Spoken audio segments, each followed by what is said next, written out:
नमस्कार दोस्तों, स्वागत है आपका हमारे official YouTube channel GS by Neeraj sir में। कैसे हैं आप सब? मैं उम्मीद करता हूं स्वस्थ होंगे, मस्त होंगे, अपनी तैयारी में व्यस्त होंगे। मित्रों, आज की जो क्लास होगी इसमें हम लोग दो महत्वपूर्ण कलाकार देखेंगे। सभी के संबंध समसामयिक से। याद रखिएगा, समसामयिक कलाकारों से खूब क्वेश्चंस बनता है। आपके पेपर में लगभग 35 से 40 क्वेश्चंस पूछ लिया जाता है। 35-40, कभी कभी तो 50-50 क्वेश्चंस होने के चांसेस हैं। तो इन सभी को आप सीरियसली लीजिएगा, कोई भी प्रश्न हल्के में मत लीजिएगा। आज के इस वीडियो में हम लोग प्रख्यात मूर्तिकार रामबी सुतार को पढ़ेंगे और साथ में हम लोग महेंद्र पांड्या जी को पढ़ेंगे। दोनों के दोनों मूर्ति कला से संबंधित हैं और बहुत फेमस कलाकारों में शुमार रहे। आप जानते हैं रामबी सुतार के बारे में भी, क्योंकि आपने करंट अफेयर्स में पढ़ रखा होगा। अभी लेटेस्ट में स्टैचू ऑफ यूनिटी उन्होंने बनाई थी, जो नर्मदा गुजरात में स्थित है। आइए स्टार्ट से ढंग से थोड़ा सा पढ़ते हैं। रामबी सुतार की अगर बात करते हैं, 1925 में इनका जन्म होता है। रामबी सुतार का जन्म कहाँ पे हुआ? गोंदूर जिला होता है, महाराष्ट्र में पाया जाता है। महाराष्ट्र वही है जहाँ एलोरा जनता और धारापुरी स्थित है, यानी एलिफेंटा स्थित है। याद रखिएगा। अपने कला शिक्षा जे स्कूल ऑफ आर्ट से लिया है मूल रूप से, जिसके प्रेरणा स्रोत गुरु रामकृष्ण जोशी जी थे। गुरु रामकृष्ण जोशी के निर्देशन में मूल रूप से रामबी सुतार ने कला की शिक्षा जे स्कूल ऑफ आर्ट्स महाराष्ट्र से ग्रहण की। आगे अगर बात करें तो कहा जाता है कि रामबी सुतार क्या रहे हैं, तो एक प्रख्यात मूर्तिकार के रूप में फेमस रहे हैं, एक अच्छे मूर्तिकार के रूप में प्रसिद्धि प्राप्त किए हैं। आगे अगला पॉइंट लिखा गया कि रामजी सुतार के प्रथम उल्लेखनीय कार्य मध्य प्रदेश के गंगा सागर बांध पर स्थित 45 फीट ऊंची चंबल देवी की मूर्ति है। सबसे पहली जो रचना इन्होंने मेंटेन की, जो थोड़ा प्रसिद्धि का पात्र बनी, वो मध्य प्रदेश के चंबल जिला में स्थित है और गंगा सागर बांध के पास में स्थित है। याद रखिएगा, कितने फीट हाइट है? 45 फीट हाइट है। कौन सी प्रतिमा है? चंबल देवी की प्रतिमा है। किसने बनाया? आप जानते हैं, रामबी सुतार ने बनाया है, जिनका जन्म गोंदूर महाराष्ट्र में हुआ है। आगे अगर बात करें तो इनकी दूसरी रचना के बारे में कहा जा रहा है कि अमृतसर पंजाब में 21 फुट ऊंची महाराणा रणजीत सिंह की मूर्ति का निर्माण किसने किया? तो टोटल हाइट 21 फीट है। याद रखिएगा, 21 फीट ऊंची है। महाराणा रणजीत सिंह की प्रतिमा है। कहां पे है? अमृतसर पंजाब में है, जिसके निर्माणकर्ता रामबी सुतार ही हैं। प्रख्यात मूर्तिकार हैं, जे स्कूल ऑफ आर्ट से पढ़े हुए हैं और रामकृष्ण जोशी के निर्देशन में पढ़े हुए हैं। ये बहुत अच्छी बात है। बहुत अच्छे और सच्चे कलाकार के रूप में शुमार रहे। आगे अगर बात करें तो आगे कहा जाता है कि संसद भवन नई दिल्ली में एक 18 फीट की ऊंची सरदार वल्लभ भाई पटेल की प्रतिमा इन्होंने बनाई। ये बहुत फेमस नाम है। याद रखिएगा, कितनी हाइट है? 18 फीट हाइट है। किसकी है? लौह पुरुष सरदार वल्लभ भाई पटेल की मूर्ति है। निर्माण किसने किया? रामबी सुतार ने किया। रामबी सुतार होता है, यहाँ जी लिखा हुआ है, हो सकता है जी ही मान लो, लेकिन रामबी सुतार हमने बहुत अच्छे से पढ़ा है। ठीक है, आगे बात करेंगे। आगे कहा जाता है रामजी सुतार मूर्ति शिल्पों में मुख्य विषय क्या रहा? तो महात्मा गांधी से संबंधित चित्रण का कार्य करना चाहते थे और महात्मा गांधी को ये केंद्र बिंदु में अपने विषय के रूप में लेते रहे। आगे अगर बात करते हैं तो अगला पॉइंट आता है, बहुत अच्छी रचना गांधी जी की रचना है।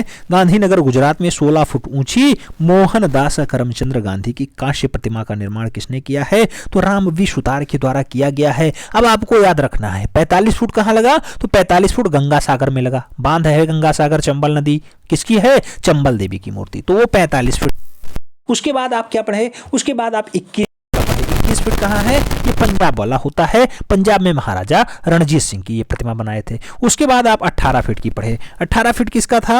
18 फीट संसद भवन में सरदार वल्लभ भाई पटेल का था। 18 फीट के बाद आप क्या पढ़े? आप पढ़े हैं कि 16 फीट की हाइट की गांधीनगर गुजरात में बापू जी की प्रतिमा, यानी मोहनदास करमचंद्र गांधी की प्रतिमा कांस्य प्रतिमा है। किसने बनाया? मूल रूप से रामबी सुतार के द्वारा बनाया जाता है। तो ये तो इनके मुख्य कार्य हुए। अभी लेटेस्ट में इन्होंने दुनिया की सबसे ऊंची प्रतिमा बना दी, जिसका नाम होता है statue of unity. Statue of unity 592 नहीं 97, 597 फीट है। ये सब फीट में डाटा है, तो ये भी फुट में डाटा है। याद रखिएगा, फुट में। ठीक है, तो 597 फुट ऊंची प्रतिमा या 182 मीटर प्रतिमा कह दो। ये लगभग कई जगह 600 फीट मिलता है, तो लगभग अगर कहे 600 फीट लगाइएगा, नहीं तो आप जानते हैं कि 597 फीट इसकी टोटल हाइट है। 182 मीटर लगभग डाटा आता है। 182 मीटर लंबी प्रतिमा कौन बना सकता है? तो ऐसे कलाकार का नाम है रामबी सुतार। रामबी सुतार याद रखिएगा, प्रख्यात मूर्तिकार के रूप में फेमस है। 182 मीटर प्रतिमा, आइए देख लेते हैं। ये है भारत के लौह पुरुष सरदार वल्लभ भाई पटेल, जो भारत के पहले प्रधानमंत्री होना चाहते थे, लेकिन किसी कारणवश महात्मा गांधी का सहयोग नहीं मिला, यानी आशीर्वाद नहीं मिला, रह गए बेचारे। स्टैचू ऑफ यूनिटी इनकी प्रतिमा है, नर्मदा गुजरात में स्थित है। 182 मीटर है, याद रखिएगा 182 मीटर, और 597 फीट है। अभी तक तो आपने देखा था कि इनकी एक 16 फीट की प्रतिमा नहीं, 18 फीट की प्रतिमा है। कहाँ पे? संसद भवन नई दिल्ली में है। लेकिन 182 मीटर की प्रतिमा बनवा करके और मूल रूप से नर्मदा गुजरात में स्थापित करवा दिया। ऐसा कारनामा राजवी सुतार नहीं, रामवी सुतार के द्वारा किया गया है। महाराष्ट्र के गोंदूर वाले रामवी सुतार जो जे स्कूल ऑफ आर्ट से पढ़े हुए हैं, उनकी ये अच्छे अच्छे कारनामे हैं, याद रखिएगा। क्वेश्चंस बनता ही बनता है, पूछा जाएगा, क्वेश्चंस छपेगा। आप जानते हैं कि चित्रकार और कलाकार से खूब क्वेश्चंस बनते हैं। ऐसे नहीं मैं कहता हूं कि 35-40 क्वेश्चंस, 30 से 50 क्वेश्चंस तक आ जाते हैं। इसीलिए आएंगे, क्यों? क्योंकि कलाकार कार्य कर रहे हैं, दिन प्रतिदिन कार्य कर रहे हैं, इसलिए आपको बिल्कुल घोल के पी जाना है, याद रखना है। आगे बात करेंगे। आगे अगर बात हो तो आगे थोड़ा बहुत डाटा और देख लेते हैं। जैसे आप स्टैचू ऑफ यूनिटी देखिए, प्रतिमा है, नर्मदा गुजरात में स्थित है। तो दुनिया की सबसे ऊंची प्रतिमा कौन मानी जाती है? स्टैचू ऑफ यूनिटी ही मानी जाती है। 182 मीटर है या 597 फुट है। इसके मूर्तिकार कौन है? तो रामवी सुतार है, रामवी सुतार है। Statue of unity Sardar Vallabh भाई पटेल की प्रतिमा है, याद रखिएगा। स्टैचू ऑफ यूनिटी की प्रतिमा गुजरात के नर्मदा जिले में स्थित है और केवड़िया डैम के पास स्थित है। केवड़िया डैम कहाँ पे है? गुजरात नर्मदा नदी के किनारे स्थित है। रामवी सुतार को मूल रूप से पद्मश्री कब देता है? तो 1999, यानी कुल मिला के 1999 में अटल बिहारी वाजपेयी जी की गवर्नमेंट होती है। उस टाइम इन्हें पद्मश्री यानी चौथा महत्वपूर्ण पुरस्कार मिलता है। और पद्म भूषण जो दूसरा महत्वपूर्ण पुरस्कार नहीं है, तीसरा है पद्म भूषण। पद्म विभूषण दूसरा होता है, पद्म भूषण 2016 में इन्हें सम्मानित किया जाता है, याद रखिएगा। ये थे रामवी सुतार। रामवी सुतार के बाद हम लोग महेंद्र पांड्या के बारे में थोड़ा सा पढ़ लेते हैं। महेंद्र पांड्या की अगर बात हो तो मूल रूप से 1926 में इनका जन्म होता है। कहाँ पे होता है? गुजरात के जो है भरूच वाला क्षेत्र होता है, भरूच जिला, इंदौर ग्राम में मूल रूप से महेंद्र पांड्या का जन्म होता है। महेंद्र पांड्या ने शिल्पकला में क्या किया है? तो एमएस विश्वविद्यालय बड़ोदरा से मूल रूप से बीए मूर्तिकला में स्नातक का अध्ययन इन्होंने किया है। कहां से? एमएस विश्वविद्यालय जो बड़ोदरा में स्थित है, वहां से महेंद्र पांड्या पढ़ाई किए हैं। क्या किए हैं? बीए मूर्तिकला से स्नातक किए हैं। स्नातक मतलब बीए होता है, याद रखना, और परास्नातक मतलब होता है एमए या एमएससी, जो आप समझ लो, ठीक है। मास्टर डिग्री वो होता है परास्नातक। आगे कहा जाता है कि महेंद्र पांड्या ने रोडिन से प्रभावित होकर के अवाच्य शिल्प बनाना स्टार्ट किया। तो किससे प्रभावित? रोडिन से प्रभावित होते हैं कौन? महेंद्र पांड्या। देन अवाच्य प्रतिमा बनाना स्टार्ट कर देते हैं। महेंद्र पांड्या सदैव कैसे रहे हैं? तो प्रयोगवादी रहे हैं, प्रयोगवादी कलाकारों में गिने जाते रहे हैं। महेंद्र पांड्या को लकड़ी, प्लास्टर ऑफ पेरिस, कांच, संगमरमर, सीमेंट, टेराकोटा और मिश्रित माध्यम में मूर्ति शिल्प निर्माण के लिए देश के अनेक केंद्रों में नियुक्त किया गया है। तो चाहे वो संगमरमर की प्रतिमा हो, चाहे सीमेंट से बनाना हो, चाहे टेराकोटा से यानी पकी हुई मिट्टी से बनाना हो, चाहे पीओपी यानी प्लास्टर ऑफ पेरिस से बनाना हो, चाहे कांस्य प्रतिमा बनानी हो या फिर लकड़ी से उकेरा गया चित्र बनाना हो, सभी में सिद्धस्त कलाकार कौन? तो महेंद्र पांड्या। महेंद्र पांड्या वही है गुजरात के भरूच जिले वाले इंदौर ग्राम के महेंद्र पांड्या जी। आगे बढ़ेंगे तो आगे कहा जाता है कि महेंद्र पांड्या एमएस विश्वविद्यालय बड़ोदरा के मूर्तिकला विभाग के अध्यक्ष रहे। सोचिए, एमएस विश्वविद्यालय बड़ोदरा में ही ये पढ़े हैं और वहीं में मूर्तिकला विभाग के अध्यक्ष भी बनते हैं, यानी इनके अंदर दक्षता कितनी रही होगी। आज खुद सोचिए आप कि महेंद्र पांड्या के अंदर दक्षता कितनी रही होगी। महेंद्र पांड्या कैसे पढ़ने में रहे होंगे, कितने कुशाग्र रहे होंगे, याद रखिएगा। आगे बात करेंगे तो महेंद्र पांड्या एक पर्यावरण यानी एनवायरमेंट गुलामी संगमरमर पे बनाते हैं, जो राष्ट्रीय आधुनिक कला संग्रहालय नई दिल्ली में सुरक्षित है। उसे आप दृश्य देख लीजिए।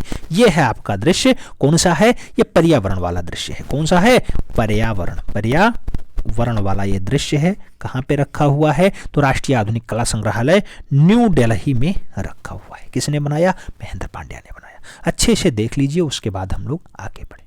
ये पर्यावरण का दृश्य है, याद रखिएगा। एनवायरनमेंट को अच्छे से सजाने का प्रयास महेंद्र पांड्या ने अपनी मूर्ति के हिसाब से किया है। आगे बढ़ेंगे। आगे थोड़ी बहुत और रचनाएं देख लेते हैं। जैसे महेंद्र पांड्या का ये आप रचना देख ही चुके हैं। एनवायरनमेंट गुलाबी संगमरमर पे बना हुआ है, राष्ट्रीय आधुनिक कला संग्रहालय नई दिल्ली में सुरक्षित रखा हुआ है। उसके बाद बात हो तो उसके बाद कहा जाता है कि महेंद्र पांड्या शांति निकेतन और बनारस हिंदू विश्वविद्यालय में क्या रहे? टीचर के रूप में, शिक्षण के रूप में कार्य किए हैं। शांति निकेतन कहाँ पे है? ये बंगाल में स्थित है। बंगाल में शांति निकेतन है। बंगाल में भी शिक्षक के कार्य रूप में कार्य किए हैं। और जो है बीएचयू जिसकी स्थापना 1916 में होती है मदन मोहन मालवीय के द्वारा, उसमें भी मूल रूप से ये शिक्षक के रूप में कार्य किए। आगे बात होगी। तो आगे डाटा पूछा जाता है कि महेंद्र पांड्या को 1955 से 57 तक राष्ट्रीय फेलोशिप और 60 में बॉम्बे स्टेट अवार्ड और 1962 में इंडियन स्कल्पचर एसोसिएशन द्वारा स्वर्ण पदक मिलता है। 1965 में ब्रिटिश काउंसिल फेलोशिप प्राप्त होती है। 1989 में मानव संसाधन विकास मंत्रालय, जो अब शिक्षा मंत्रालय हो गया है, शिक्षा मंत्रालय, इसका फेलोशिप भी महेंद्र पांड्या को मिलता है।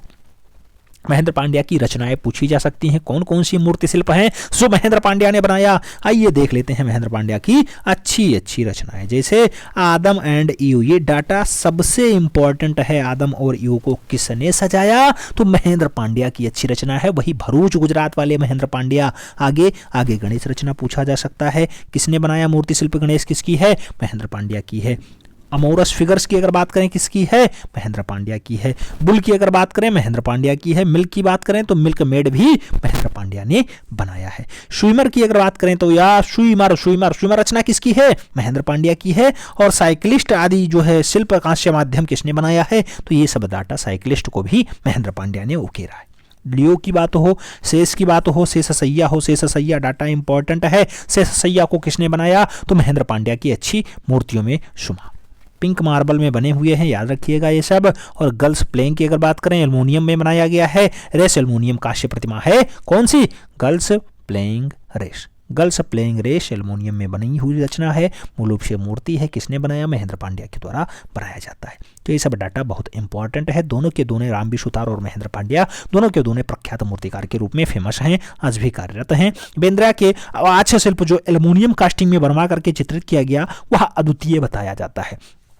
किससे ये प्रेरित होते हैं जब अवाच्य प्रतिमा के लिए? तो आप जानते हैं रोडिन से जो है प्रेरित हो जाते हैं। रोडिन से प्रेरित होकर के अवाच्य प्रतिमा बनाना स्टार्ट करते हैं। तो ये आप जान गए कि महेंद्र पांड्या का जन्म 1926 में गुजरात के भरूच जिले में इंदौर ग्राम में होता है, जबकि रामबी सुतार का जन्म गोंदूर जिला महाराष्ट्र में होता है।